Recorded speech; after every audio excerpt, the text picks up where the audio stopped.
Kągi, sveiki dar kartą. Šiandien mano video bus apie tai, kaip pasikeisti namų sąlygomis Airmatic kompresorių oro.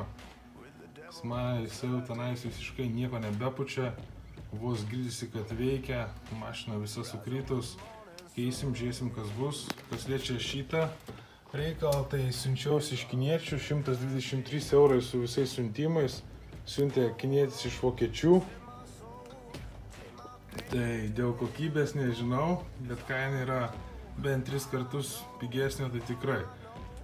Tai visą tai turėtų užtrukti apie valandą laiko visas pakeitimas. Žiūrėsim, kaip jisai veiks. Beje, viso pakeitimo iššūkis yra tas, kad pas mane biškį ranka nelabai dirba. Tai viską iš esmės darysi vieną ranką. Pradėsim tuomet nuo buferio nuėmimo. Iš esmės nėra labai sudėtinga. Sudėtingiau, aišku, yra surinkti.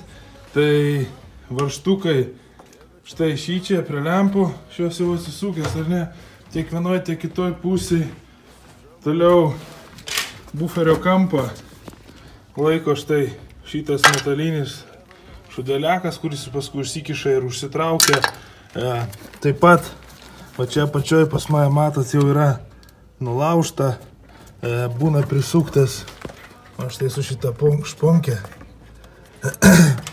Ir 2 varžtai štai šičia. Vienas čia yra, kitas čia. Na ir čia mes matom tą vaizdelį, senas kompresorius. Neaišku, ko jis čia pridažytas. Gal šroto buvo imtas.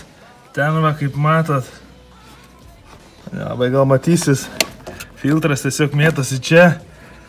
Dar prieš filtrą ten šlanga yra nulūžus.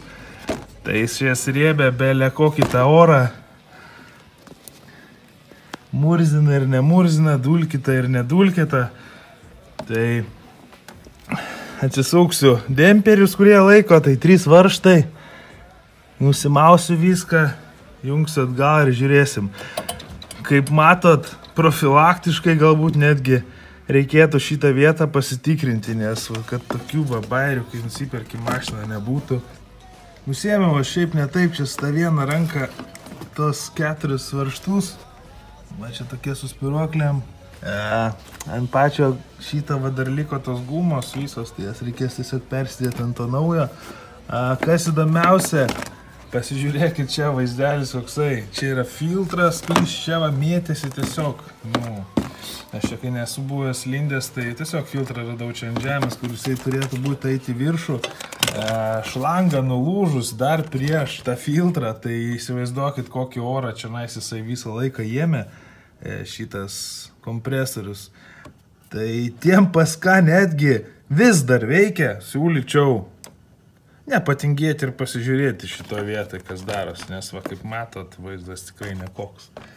Tai kol kas tiek, atsijunginėsiu fiškės, tai 2 fiškės, viena čia, kita štai šičia, įsitrauks oro šlangutę, įsikiš, čia susitvarkysiu, naujai uždėsiu, gal netgi kitą šlangą uždėsiu, nežinau, bet galbūt nereikės, ir jungsiu, bandysiu, žiūrėsiu, kaip veikia. Na va, stačiau atgal, viską susijungiau. Galima pasirodo ir su viena ranka padirbėti.